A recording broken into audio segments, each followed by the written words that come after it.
Mwiriwe neza bakundwa bene data n'inshuti muri hano. Kuri jewe n'ihirwe ridasanzwe kubana namwe kuri uno muhingamo kugira ngo nsabikanye namwe umwanya w'ikiyago tuyage ku mugambi w'Imana uhwanye n'iki gihe ca nyuma, nuko bityo tubone aho tugeze, aho twisanze mu mugambi w'Imana, ndetse byongeye kandi twegurire kino kibanza Kristo, tucegurire Imana kugira ngo hakoregwe igikorwa cayo, kugira ngo muri kino kibanza abantu bose bafise amazina yanditswe mu gitabo c'ubugingo c'umwagazi w'intama, abari mu micungararo yaho, nuko mushobore kubashikira muvuye muri kino kibanza mubashiriye ubutumwa, bashobore kuza kuhakirira imfungurwa zo mu buryo bw'impwemu za Kristo, bityo nabo bahezagirwe mu bugingo kandi bategurwe kugira ngo bahindurwe banyakugwe. Ese uhereye muri kino kibanza mwohava mukajana ubutumwa mu bibanza byose, kandi ese mwoshobora gukora igikorwa cyo kwegeranya abatoranijwe, bityo kino kibanza kibica umugisha ukomeye cyane mu gihugu ca Kristo mu gihe cibire komeze furuka hamwe n'ikiringo c'ubwami. Kandi ese ho kugurwa ibibanza byinshi cyane bimeze nk'iki muri Repubulika yo muri Chile yose, kandi ese Imana yorungika abakozi benshi mu vyimburwa vyayo, kuko ivyimburwa ni vyinshi ariko abakozi ni bake. Mu izina ry'Umwami Yesu Kristo turakweguriye o Mana kino kibanza hamwe n'abantu bose bakoranira hano, turakwinginze kugira ngo ubakire kandi urungike imigisha yawe muri kino kibanza no kuri bano bantu, kandi ubagaburire mu bugingo, ubagaburire bose, ubateze imbere mu buryo bw'impwemu no mu buryo bw'ibintu bigaragara, ndetse kandi ubakoreshe cyane mu gihugu cawe, kandi kino kibanza cuzure abatoranijwe nawe muri kino gihe ca nyuma, mu izina rihoraho ry'Umwami Yesu Kristo.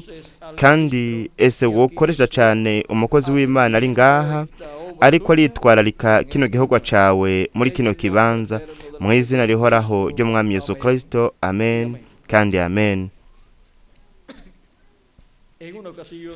Igihe kimwe hariho umuntu ngirakamaro cyane yeguriye Imana ingoro, uwo nawe yari Salomo.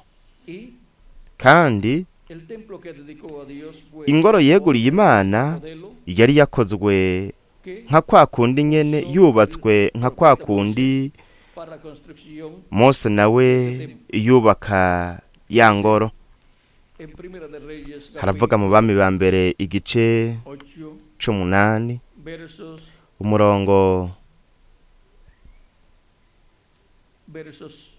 umurongo katurabe umurongo wa mbere ukabandanya. Reka kugira ngo tubyumve neza, reka duhere ku murongo wa mbere. Haravuga ngo maze Salomo akoranya abashinganahe b'Abisirayeli n'abakuru b'imiryango bose, aribo bakuru bo mu mazu ya basekuruza b'Abisirayeli,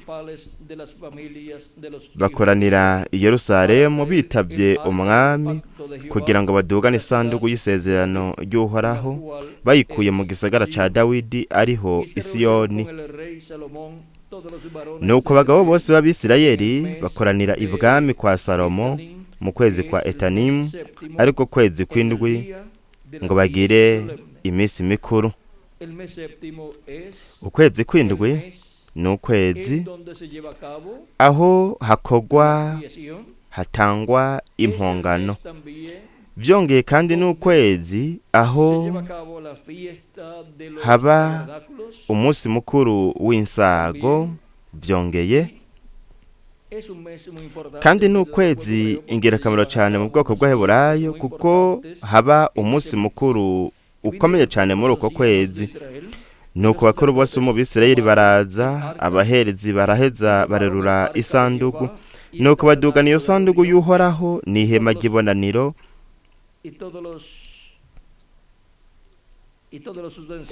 bo n'ibintu byera byari mu ihema byose. Ibyo byose abaherezi n'abarewi nibo babiduganye. Maze umwami Salomo hamwe n'ikoraniro ryose ry'Abisirayeli bari bakoraniye imbere yiwe, bahagararana nawe imbere y'iyo sandugu, batanga intama n'inka kubimazi zitoharurwa canke ngo zimenyekane igitigiri kuko zari isinzi.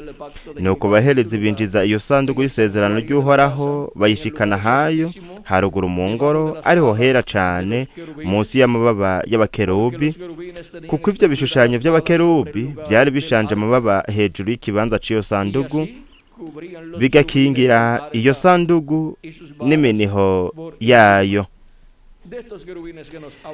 Bano bakerubi tubwirwa hano n'abakerubi babiri b'igiti c'umwelayo Salomo yubatse abasiga zahabu. Bari abakerubi babiri banini cane, bapima intambuko 14 hamwe n'imikono 4 upimishije ukuboko ikiganza. Izo ni metero 4 n'igice.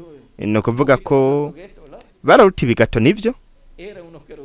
Bari abakerubi banini b'intambuko 14 hamwe n'imikono 4. No kuvuga ngo imikono y'ukuboko upimije ukuboko. No kuvuga ngo abo banduta hafi nk'inshuro zitatu.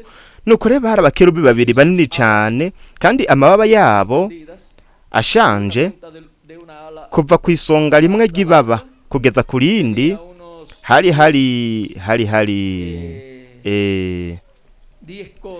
mikono 10 y'ukuboko uciriye mu nkokora, kandi iyo mikono 10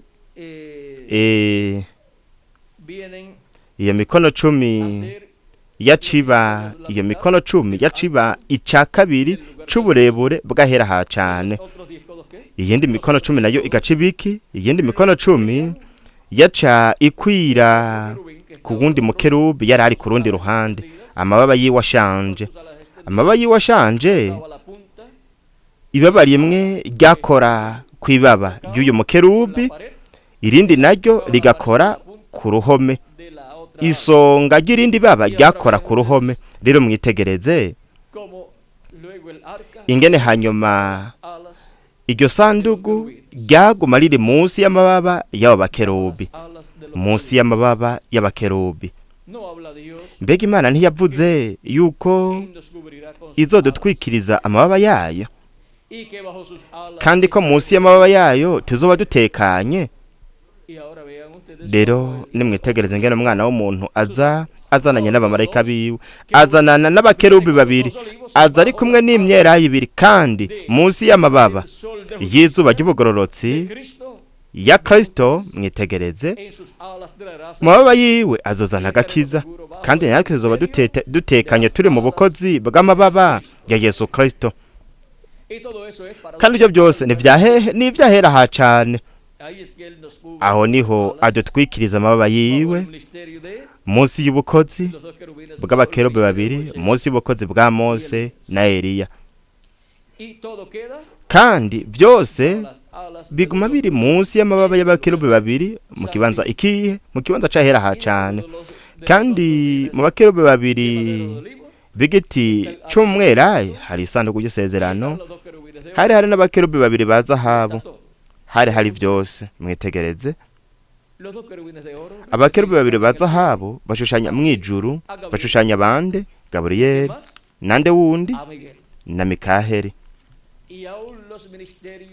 Kandi byongeye n'ubukozi bwa marayika Mikaheli na Gaburiyeli nabwo nyine buzoba buri munsi y'amababa y'abakerubi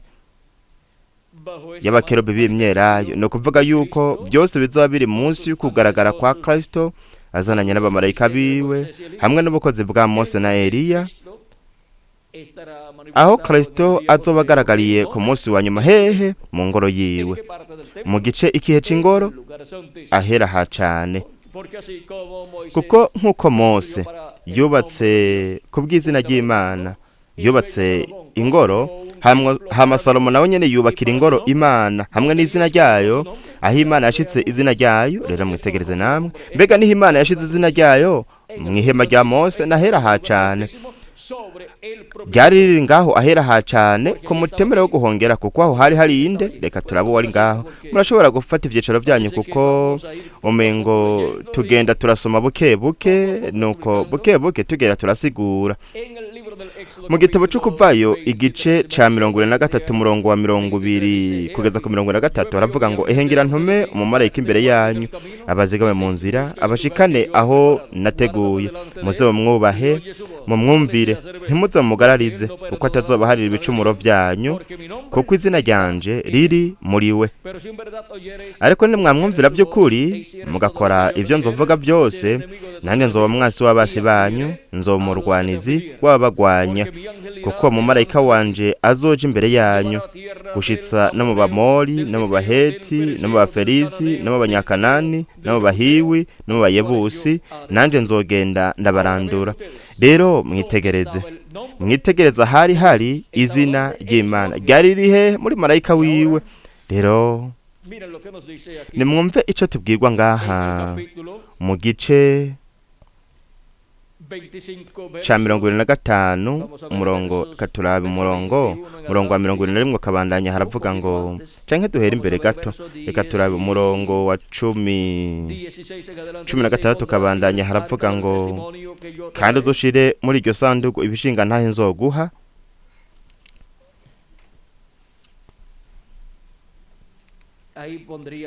Aho yahashira iki? Aho yari kuhashira ya miniho, yari kuhashira na vya bisate vyari vyanditswe ko vyagezwe. Ivyo byose reka duhere ku murongo wa 10 ahavuga ngo, kice ca 25 umurongo wa 10 mu Kuvayo haravuga ngo, nuko babaze isanduku mu giti citwa umushita, uburebure bw'umurambararo bwayo buze bube amatambwe 2 n'igice y'ukuboko uciriye mu nkokora, ubwaguke bwayo bube itambwe 1 n'igice, uburebure bw'igihagararo bube itambwe 1 n'igice nyene, uzuyomeke kw'izahabu iramuye imbere n'inyuma, kandi uzuyikikuze k'umugono w'izahabu impande zose. Hanyuma haravuga imbere gato ku murongo wa 17 kabandanya haravuga ngo,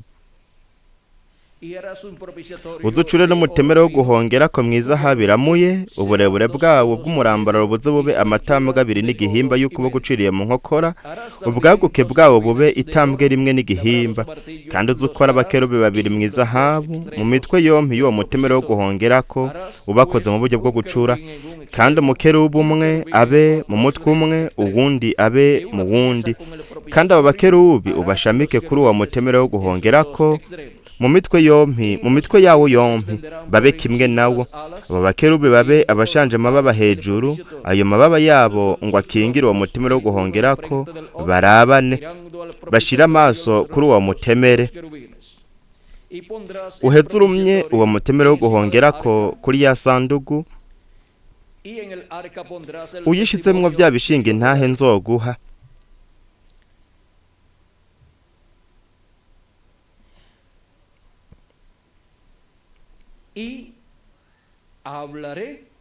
Kandi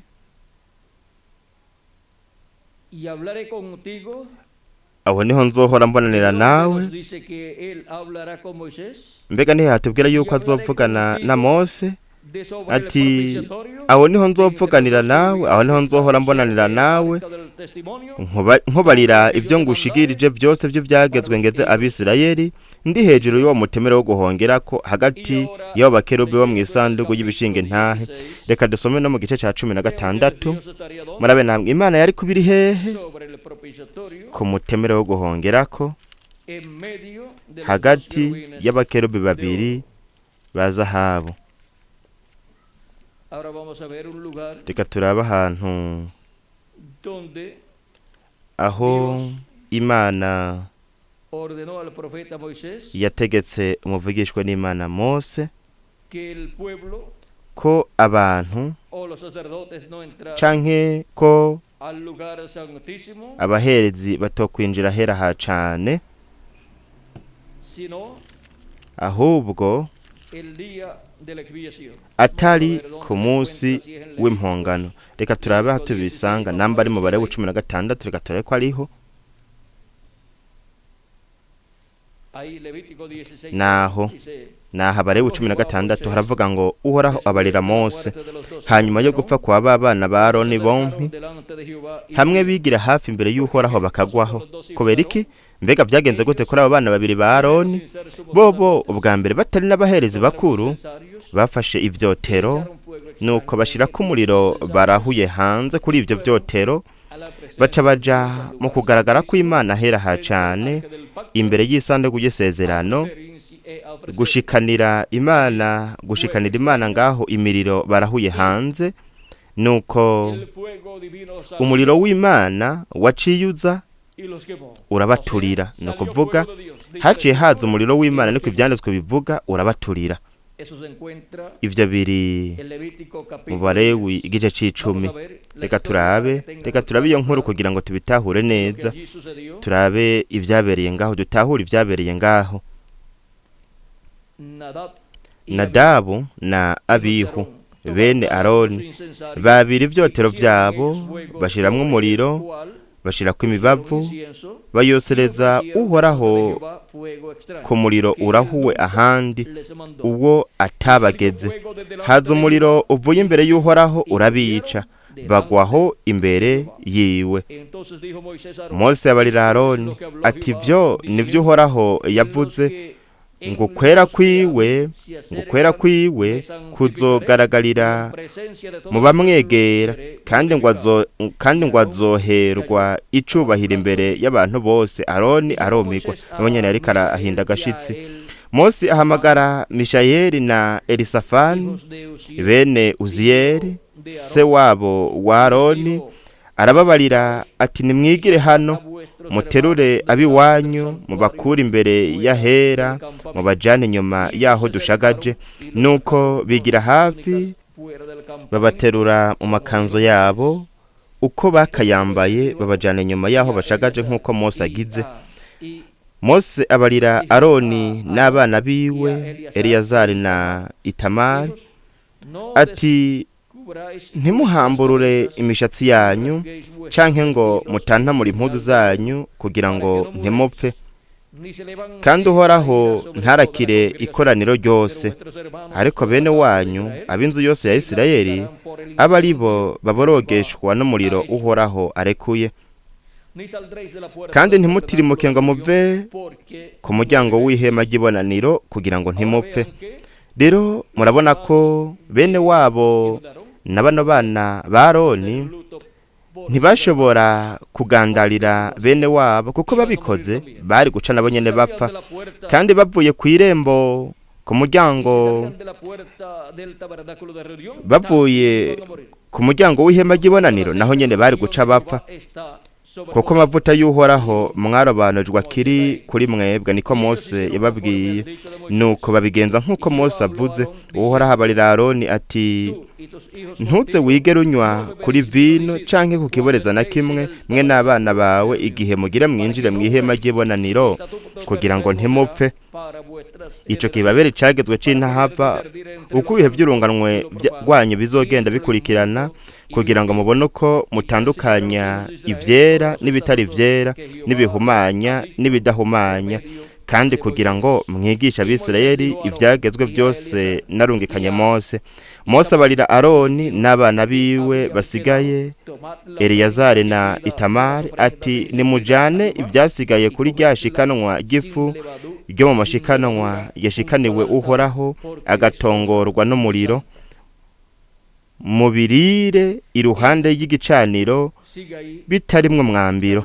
Nuko aho habandanya havuga ku bijanye n'ibintu byose byari bijanye nabo ngaho. Rero mu gice ca 16 rero muri kino gitabo cyo mu Balewi haravuga Uhoraho abarira Mose hanyuma yo gupfa kwa babana ba Aroni bompi hamwe bigira hafi imbere y'Uhoraho bakagwaho. Rero ubu mwamaze kumenya iyo nkuru. Uhoraho abarira Mose ati barira Aroni mukugwawe yoye kwama yinjira igihe yigombiye cose ngo aja hera hirya ca gihuzu gikinze, no kuvuga ngo ntiyinjira hera ha cane igihe cose yishakiye.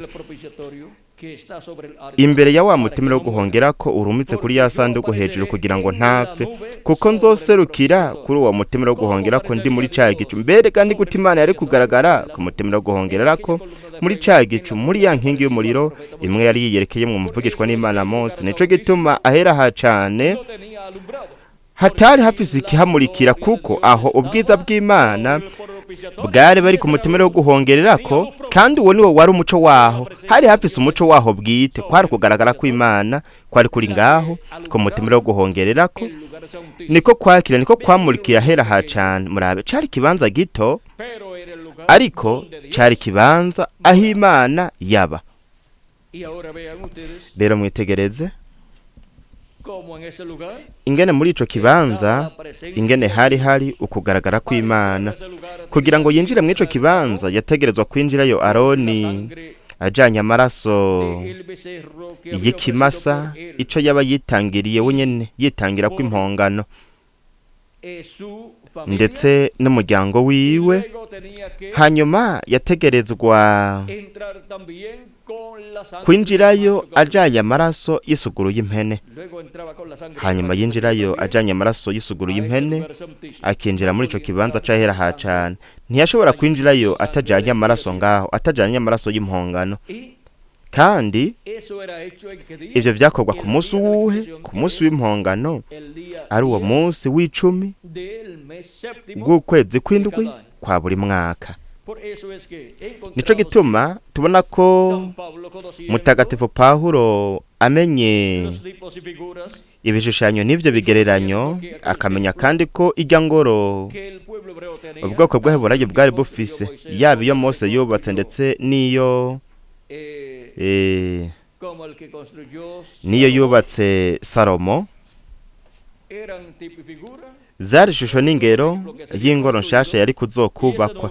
Kandi iyo ngoro nshasha ni ishengero ry'Umwami Yesu Kristo. Ingoro yubatswe na Mose, ingoro yubatswe na Salomo, hamwe n'ingoro Kristo ariko arubaka ariryo shengero ryiwe, zishushanya ingoro iri mw'ijuru. Rero mwitegereze ubwoko bw'Abaheburayo ntibwashobora gukora ikintu na kimwe hanze y'iyo ngoro. Mwitegereze impongano yatangirwa ngaho muri iyo ngoro mu gice co hanze, hanyuma akava hanze agaca ahera, agashika n'ahera ha cane, aho yatangira amaraso y'iyo mpongano, amaraso y'impongano. Kandi mwitegereze Imana nayo nyene nta kintu na kimwe ikora hanze y'ingoro iri mw'ijuru. Rero kubera ko kw'isi Imana yari kugira ingoro nshasha, ubu imwe ya Mose ntayigihari, nimwe ya Salomo ntayigihari. None niko Imana ifise ngaha kw'isi? Mbega niki gishushanya ingoro iri mw'ijuru? Nuko rero irafise ingoro nshasha ariryo shengero ry'Umwami Yesu Kristo. Kandi arico gituma ibintu byose vyari biri hariya, byose bigaragarizwa ngaha, bikagaragarizwa mu biremwa abantu. Ikibanza c'ahera mwitegereze gihuye n'intambuko canke ibihendwe byo shengero ry'abanyamahanga, aho hinjira byongeye, hinjira abagize umubiri w'ibanga wa Kristo bo mu minsi y'intumwa hariya mu gihugu ca Isirayeli. No kuvuga ko hahuye n'ikiringo c'ubuntu, ico kibanza c'ahera cose gihuye n'ikiringo c'ubuntu. Kandi arico gituma aho hari iki igitereko kw'amatara, cari kiriko amatara ndwi hamwe n'imico ndwi ngaho yakira ahera, arizo ntambukiro canke ibihendwe by'ishengero ry'abanyamahanga, hamwe n'abamarayika ndwi ntumwa bakijwe n'umuriro wa mpwemu yera. Kandi ico gice c'ingoro cubatswe, mwitegereze, cubakishijwe ibiremwa abantu aribo batanguye kwinjira mu biranga wa Kristo ku munsi wa Pantekoti. Hanyuma igihugu ca Kristo cimukira mu banyamahanga mu kubaka kw'iyo ngoro, nuko camye cuzura abanyamahanga ahera h'ingoro y'umwami ya Kristo. Kandi rimwe na rimwe harinjiramwo n'Abaheburayo bamwe bamwe. Rero dushitse ku iherezo ry'ibihe naho turabona ko ingoro ya Yesu Kristo, kugira ngo Imana yibemwe mu mwuzuro wose, ntiyari bwahere, ntiyari bwuzure, yari igisigaje ahera ha cane. Iyo tubonye rero ubukozi bw'Imana bugaragaye biciye muri Revera William Branham tubona ahera, tubona Eliya, ubukozi bwa Eliya bugaragaye mu ncuro ya 4, tukabona ahera h'ingoro yo mu gihugu ya Kristo. Twari twaranamubonye mu gice cyo hanze, twaramubonye mu gice cyo hanze incuro 3 Eliya. Mbega ni gute twabonye Eliya incuro 3 mu gice cyo hanze? Ego, ariko atari mwawa mu birunyama umwe yagira mu kugaragara kwa 4. Twaramubonye mu ncuro 3 agaragaye, twaramubonye muri Yohana Umubatizi, twaramubonye muri Elisa, twaramubonye kandi muri Eliya butishubi. Mwana yuko ubwo bukozi nubukozi bwo gukorera mu ngoro y'Imana, nkuko kandi biri no ku bukozi bwa Mose amwe n'ubukozi bwa Yesu nabwo nyene. Rero murabe ingene yaje yinjira mu ngoro y'Imana, ubukozi bwa Mose bwaje bwinjira mu ngoro y'Imana n'ubwa Eliya. Ubwa Eliya bwavukiye mu ngoro y'Imana mu gice cyo hanze, murabe ingene bwagiye buraca mu ntambuko zitandukanye, bwavuye mu gice cyo hanze buja hera, hanyuma bwigaragariza muri Revera William Marion Branham mu bukozi bwa Eliya mu ncuro ya 4. Kandi murabona yuko igihe cyose bwava mubiri umwe bukaja mu wundi, bwaca buronka irindi zina rishasha. Vyongeye kandi n'ubukozi bwa Mose mu kuva mu gice kimwe c'ingoro bukaja mu kindi, canke mu birunyama bukaja mu wundi, buca buronka irindi zina rishasha. Ariko kandi ivyanditswe biratubwira atunesha nzomugira inkingi mu rushengero rw'Imana yanje, kandi nzomwandika ku izina ry'Imana yanje n'izina ry'umugabo w'Imana yanje Yerusalemu musha yururuka ivuye mu ijuru ku Mana yanje, hamwe n'izina ryanje risha. Yesu Kristo nawe nyene arafise izina rishasha. Ivyesho Yohana igice ca kangahe? Igice ca 3 murongo wa 12. N'ivyesho Yohana igice ca 2 murongo wa 17 haratubwira yuko iryo zina rije hehe? Rije ryanditse ku kabuye kera. Uko kabuye kera nukuza kwa kabiri kwa Kristo. Mbega none ni igihe gice c'ingoro kijemwo kana kabuye kera? Kuba kabuye kera ari ryabuye ritasituwe n'amaboko, ibuye rikomeze imfuruka, rije hehe? Rije mu gasongero k'inzu y'Imana, rije mu gasongero k'ingoro y'umubiri w'inkwemo ya Kristo, kandi rije ryanditswe ku izina risha. Haravuga ngo unesha nzoma kujya kuri mano yanyegejwe, kandi nzomuha akabuye kera, ibuye gera. Reka turabe, reka tuhasome ivyesho igice ca 2 murongo wa 17. Nzomuha ibuye gera, kuri iryo buye handitswe ku izina risha. Haravuga ngo reka tuhasome hose ivyesho igice ca 2 murongo wa 17. Haravuga ngo uri n'ugutwi niyumve ico mpwema abwira amashengero, unesha nzomuha kuri mano yanyegejwe, kandi nzomuha ibuye gera, kuri iryo buye handitswe ku izina risha. Kubera iki ibuye ryanditswe ku izina risha? Nuko kuri ako kabuye mu myaka 2000 iheze haje izina ryanditsweko ariryo ari Yesu. Ariko ubonaho iryo buye igihe rije ku munsi wa nyuma, ariko kuza kwa kabiri kwa Kristo rije ryanditswe ku izina risha, kandi kuri iryo buye gera handitswe ku izina risha. Ni ukuvuga yuko mu kuza kwa kabiri kwa Kristo, abazoba barindiriye ukuza kwa kabiri kwa Kristo, ukuza kwa marayika w'isezerano, ukuza kwa marayika w'uhoraho. Kuko kuza kwa mbere kwa Kristo ni kwarukundi, kwarukuza kwa marayika w'isezerano, kuza kw'Imana y'Aburahamu na Isaka na Yakobo. Ukuza kwa marayika w'uhoraho ari we afise izina rihoraho ry'Imana. Murabe, Imana yaravuze atengera ntumumarayika wanje imbere yanyu. Aratubwira ati mwumve jugiwe ntimumugararize. Reka tuhasome neza hano. Ihengera ntume umumarayika imbere yanyu, abazegawe mu nzira, abashikane aho nateguye. Muze mwubahe, mwumvire, ntimuze mumugararize, kuko atazobaharira ibicumuro byanyu, kuko izina ryanje riri muri we. Ni marayika w'uhoraho, ariwe ari Imana mu muri wayo wa teofaniya. Yesu Kristo muri we wa teofaniya ni wafise izina rihoraho ry'Imana. kandi mu myaka 2000 iheze yaje mu izina ry'ubucunguzi rigaragariye umubiri w'umuntu. Ariko ku munsi wa nyuma turana ko Yesu Kristo mu kuduga mu ijuru akicara iburyo bw'Imana mu ijuru yarose izina risha, yarose izina rirenga ayandi mazina yose. Kandi muri iryo zina ari ryo zina rihoraho ry'Imana, iryo Kristo yavuze ko ati nzomwandika ku izina ry'Imana yanje n'izina ry'umugwa w'Imana yanje n'izina ryanje risha. Iryo zina niryo Yesu Kristo marayika w'isezerano ku munsi wa nyuma niryo azafise. Iryo zina ryanditswe kuri ako kabuye kera. Iryo ni izina risha ryanditswe kuri ako kabuye kera, kuko mu kuza kwe kwa mbere ako kabuye kaje kanditswe ku izina Yesu, ariko ku munsi wa nyuma aje afise izina risha, kandi kuri ako kabuye handitswe ku izina risha. Umuvugishwa Daniyeli yabonye ukuza kwa kabiri kwa Kristo nk'ukuza kw'ibuye ridasituwe n'amaboko, kandi yabonye iryo buye rihinduka umusozi munini ryuzura isi yose, nyuma yo kwikubita ku gashushanyo ku birenge by'ivyuma bivanze n'ibumba rirabimenagura. Ivyuma, ibumba, amaguru y'ivyuma, inda n'ibibero vy'umuringa, igikiriza n'amaboko vy'ifeza hamwe n'umutwe w'izahabu byose biramenagurika bicika ubunywenywe. No kuvuga yuko ivyo arakaga ibintu bikomeye cyane. Kuri ico gishushanyo cose Nabukadineza yabonye. Ariko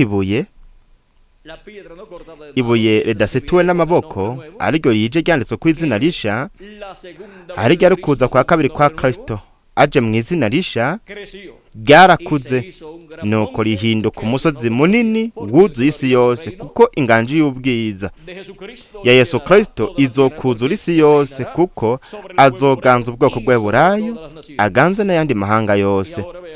Rero mwitegereze namwe ingene kano kabuye kera kaje kanditswe ku izina risha. Rero mu ngoro mbega nihe hari izina ry'Imana ryari riri ahera ha cyane ku mutima wo guhongerako hagati y'abakerubi babiri ba zahabu, kuko aho niho hari igicu c'umuco Shekina. Imwe yereka Mose kamubwira ati ndi Imana Aburahamu na Isaka na Yakobo.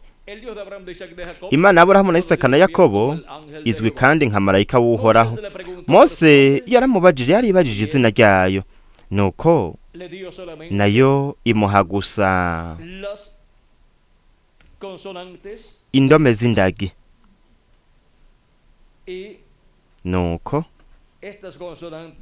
izo ndome z'indagi ntizashobora gusomwa n'ibiremwa abantu. Indome zine z'indagi arizo ye, he, we, he.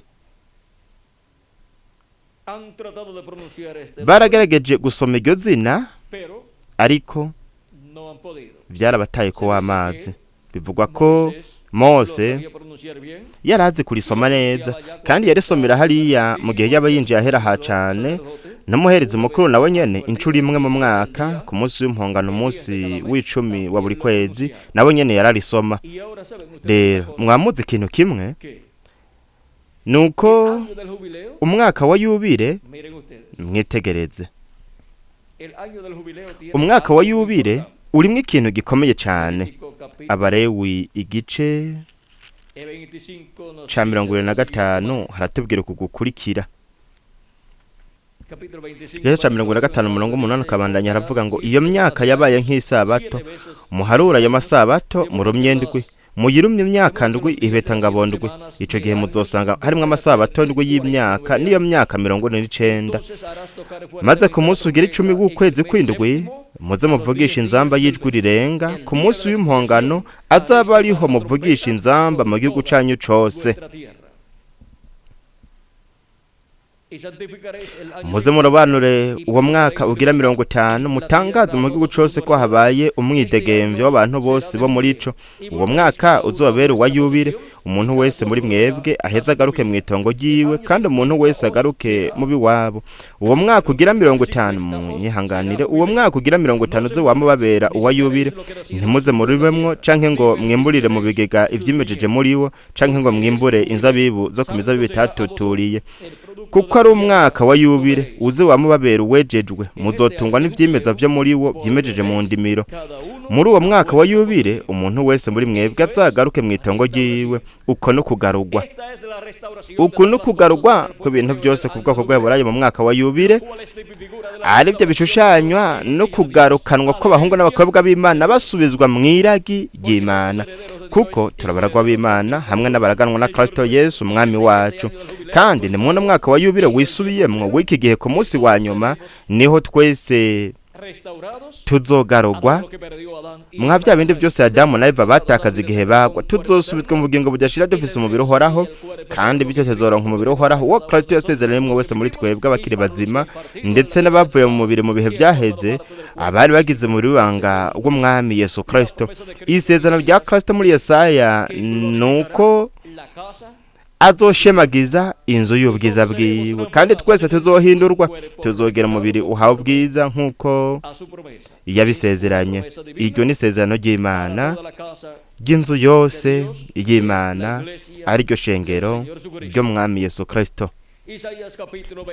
Yesaya igice ca 60 umurongo w'indwi haratubwira ngo, nzokubahiriza inzu yanje y'icubahiro. Rero mwitegereza ingene ku munsi wa nyuma, mu gihe cahera hacane h'ingoro yiwe y'ubw'inkwema, hazoba hari izina ry'Imana rishizwe ahera hacane ku mutima wo guhongerako kw'isano rw'isezerano hagati y'abakerubi babiri ba zahabu hamwe n'abakerubi babiri b'imyelayo basizwe zahabu.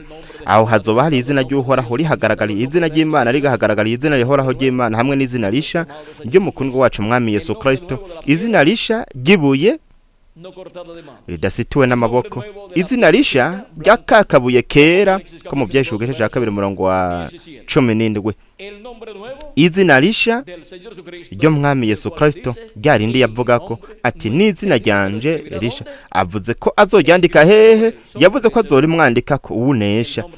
Izina ry'Imana yanje, izina ry'umugwa w'Imana yanje hamwe n'izina ryanje risha. Uwunesha azogira izina risha ry'umwami Yesu Kristo, ariryo zina rihoraho ry'Imana.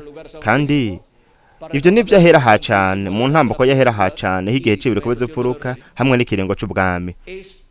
Ni muri kino gihe c'igihe cibiri ko bizifuruka, aho abatoranijwe bazohamagarwa kuri uno munsi wa nyuma, kandi bazokwegeranywa n'ijuru rirenga ry'inzamba, aribwo butumwa bw'inkuru nziza y'ubwami, kandi bazotegurwa kugira ngo bahindurwe muri iki gihe ca nyuma.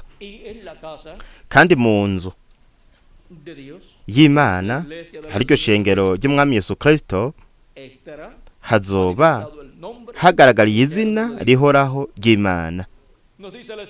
Ivyanditswe biratubwira yuko Imana yamye ihamagara abantu bitirirwa izina ryayo. Imana yari guhamagara abantu mu banyamahanga bitirirwa izina ryayo, kandi abo bantu ni shengero ryayo, kandi ishengero ryayo ni iry'izina rihoraho ry'Imana, ariryo zina risha ry'umwami Yesu Kristo. Kandi mwitegereza ingene mu ngoro y'umwami Yesu Kristo hazoba hari izina rihoraho ry'Imana n'izina risha ry'umwami Yesu Kristo, n'izina ry'umugwa wo mw'ijuru. Kuko nk'uko Yerusalemu musha izoba iri ku isi nk'igisagara, no kuvuga ngo nk'ikibanza, izogira rya zina nyene rihoraho ry'Imana, nk'uko kandi n'ishengero ry'umwami Yesu Kristo naryo nyene rizogira iryo zina rihoraho ry'Imana. Kuko nk'uko abakundanye turabona yuko umugeni aba afise izina ryiwe bwite, ariko iyo yubatse aca aragwa izina ry'umugabo wiwe. uko niko rero mwitegereze, umugeni w'umwagazi w'intama nawe azogira izina ry'umukwe wiwe, umugabo wiwe. nk'umubiri w'ibanga aho hazoba hari izina, umubiri w'ibanga wa Kristo uzogira izina, uzogira iryo zina.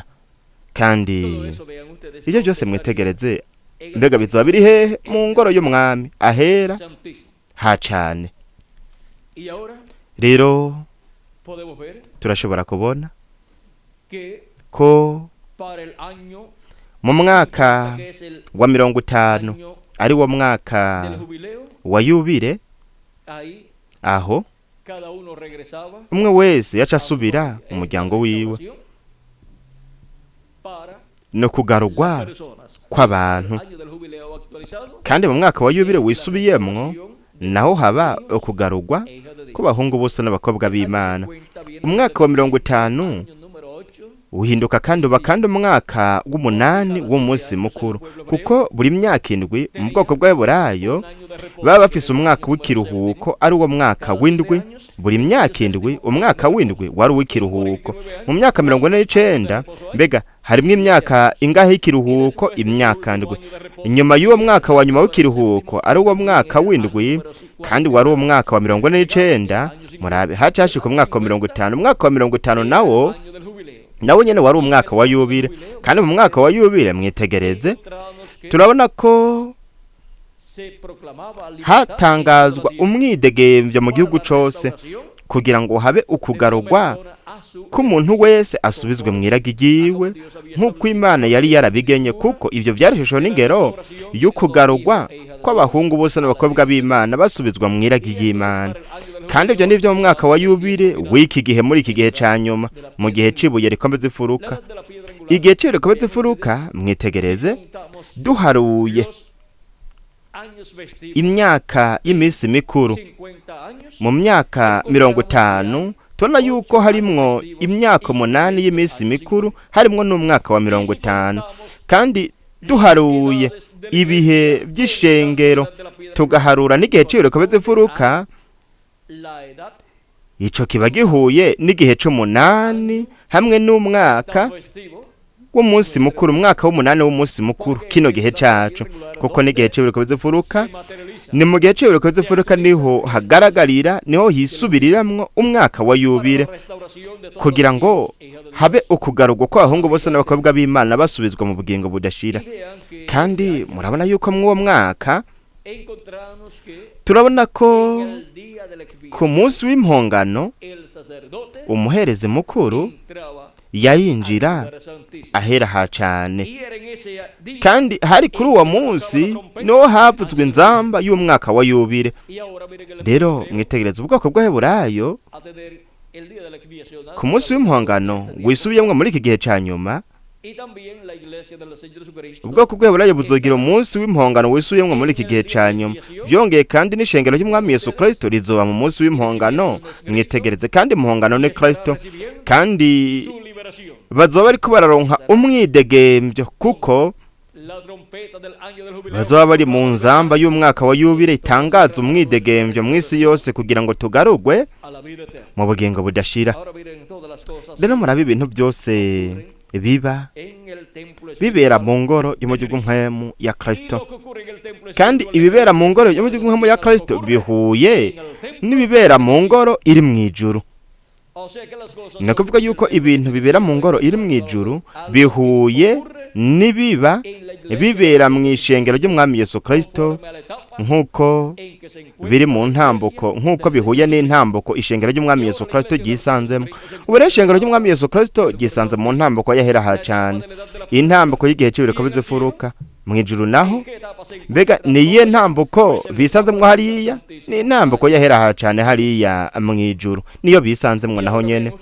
rero mwitegereze, ni ngaha ku isi biciye mw'ishengero ry'umwami Yesu Kristo mu gihe c'ibuye rikomeza ifuruka, niho ibiremwa abantu bibwirirwa, abahungu n'abakobwa b'Imana bakabwirirwa ibibera mu ijuru bihuye n'intambwe ishengero ry'umwami Yesu Kristo ryisanze mu ngaha ku isi. No kuvuga ko mu ishengero rya Yesu Kristo turashobora kubona igishushanyo c'ibintu byose bibera mu ijuru ahera ha cane. Nk'akarorero, mu ijuru ahera ha cane hari bande? Gaburiyeli na Mikaheli, umwe umwe muri buri ruhande rw'Imana. Ku isi naho mu ngoro y'umuhemu ya Kristo, aho Kristo ari muri mpwemu yera ahera ha cane, muri buri ruhande hari Mose na Eliya, nko ku musozi wo guhindurirwako azananye n'abamarayika biwe ahera ha cane mu ngoro yiwe yo mu buryo bw'impwemu. Kandi aho niho ibintu byose bibera mu ijuru niho bigaragarira ku isi mu ngoro yo mu buryo bw'impwemu y'umwami Yesu Kristo. Rero iryo nibanga iryo bwami bw'Imana ariryo abatoranijwe muri iki gihe bazotahura. Mu bihendwe by'ishengero ntibashoboye gutahura ibintu byariko birabera mu ijuru kandi biriko bigaragarira ku isi mu ngoro y'umuhemu ya Kristo. Hanyuma igihe Imana biciye mu mvugishwa William Branham yugurura yahishura amabanga y'ibintu byabaye mu ntambuko canke mu bihendwe by'ishengero by'abanyamahanga, barabonye vyabereye ngaho mu ngoro y'umuhemu ya Kristo ahera hingoro y'umuhemu ya Kristo. Rero natwe tubayeho mu gihe cy'ibiriko by'ufuruka arico gihe cahera ha cane hingoro yiwe y'umuhemu, ni twebwe bamwe rudende tuzi ibiriko biraba vyabibera ahera ha cane hingoro y'umuhemu ya Kristo, ndetse n'ibiriko biraba bibera ahera ha cane hingoro y'Imana mu ijuru. Hanze y'iki gihe cahera ha cane n'iki gihe cy'ibiriko by'ufuruka nta namwe yashobora gutahura ibiriko biraba vyabibera ngaha mu ngoro y'umuhemu ya Kristo ndetse no mu ngoro iri mu ijuru. Kandi nk'uko mu ngoro iri mu ijuru harimwo izina rihoraho ry'Imana, harimwo igitabo cy'imatanije ndwi yaco gitabo c'ubugingo c'umwagazi w'intama, ni igitabo gihesha uburenganzira ku biri mu ijuru no mu isi, urupapuro ndangatongo. Ibyo byose birimukira bikaja mu ngoro y'umuhemu ya Yesu Kristo, bikaja ahera ha cane hino ngoro yo mu y'umuhemu. Murabe nico gituma uguhishurwa ko ibintu byose biri mu ijuru ahera ha cane bihishurirwa ahera ha cane hingoro yo mu y'umuhemu y'umukundwa wacu umwami Yesu Kristo. Kandi vuba cane izokwegurirwa Imana burundu ingoro yo mu y'umuhemu ya Kristo, yegurirwa Imana nk'uko Mose nawe yayeguriye Imana, ndetse na Salomo nawe nyene ayegurira Imana. Yesu Kristo nawe azoyegurira Imana igihe azoba yarangeje ahera ha cane hingoro yiwe y'umuhemu, hamwe n'ibintu byose bihuye n'ahera ha cane bikaba byuzuye vyakwiye. Natwe tuzohindurwa, abapfuye bizera Kristo bazozuka ubwa mbere na mbere, nibo bazobanza kuzuka, tuzoronka umubiri uhoraho. Imana nayo izoba muri twebwe mu mwuzuro wose, nk'uko yari iri mu ngoro yubatswe na Mose, yari iri hehe? Ahera ha cane. Nk'uko kandi yari iri no mu ngoro yubatswe na Salomo ayegurira Imana, yari iri hehe? Yari iri ahera ha cane. Rero mwitegereza kugaragara ko Imana mu mwuzuro wose ntikwabaye mu gihe ca mbere, ca kabiri, ca gatatu, ca kane, ca gatanu canke ca gatanu canke icindwi, ariko ni mu gihe c'ibiriko vy'ufuruka arico gihe c'ahera ha cane, kuko aho ahera ha cane niho Imana yamye yigaragariza mu ngoro yubatswe na Salomo hamwe no mu ngoro yubatswe na Mose, kuko nahera ha cane h'ingoro iri mu ijuru niho Imana iri mu mwuzuro wose. Ni vyiza, murabe imigisha ikomeye cane Imana ifitiye umwe wese muri mwebwe na jewe, kandi murabe agaciro ko kwegurira Imana ingoro kugira ngo Imana iyibemwo, no kugira ngo hakorerwe igikorwa c'Imana gihuye n'ico gihe.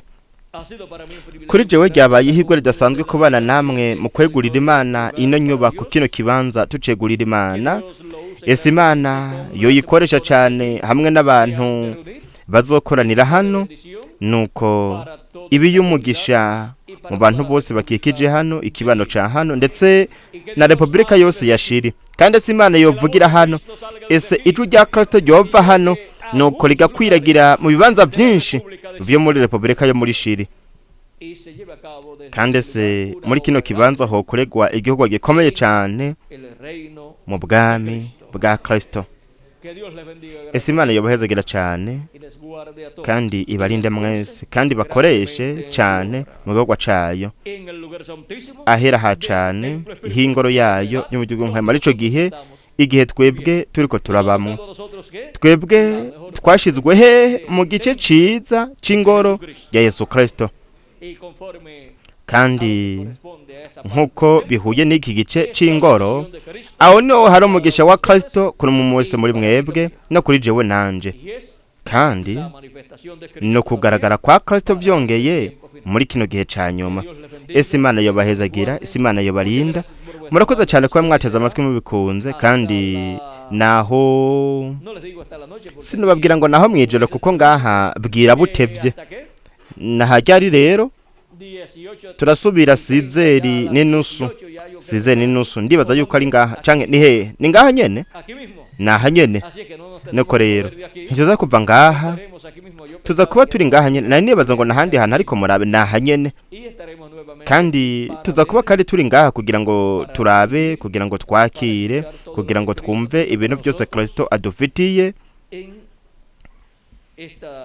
kuri uno muhingamo. Reka tuvuga tuti kuri uno muhingamo kuko niho heza ho gutangurira umunsi ndetse tukahasozera no munsi. Kandi icigwa cyo mwako kanya kiza kuba ari imbuto z'ijambo rirema, no kuvuga ngo ibanga ry'imbuto z'ijambo rirema. Turaza kuraba ingene Kristo aza kumfasha muri ivyo kuko ni cigwa kirimwo ugwishiruka kudasanzwe. Kandi turaza kuraba ko Imana iza kudufasha, Kristo adufasha kugira ngo dufate ico cigwa uhereye mu itanguriro kugeza mu vyeshuro Yohana, nuko turabe iri banga ry'ijambo rirema. Munyemerere kwandika akantu hano kuko kanshikiriye ubunyene kandi sinokirengagiza. Reka tuvyandike ngaho imbere yuko ntituze guhavura tuvyibagira. Ni vyiza ngibi turabifise nuko turaza kubona rero imbere gato ivyanditse ngaha. Ese Imana yabandanye kubahezagira, Imana barinde kandi mubandanye mugira umunsi wuzuye imigisha y'umukundwa wacu umwami Yesu Kristo. Ndasigana hamwe natwe ubundi busha Revera Carlos kugira ngo abandanye. Imana ibandanye kubahezagira mwese.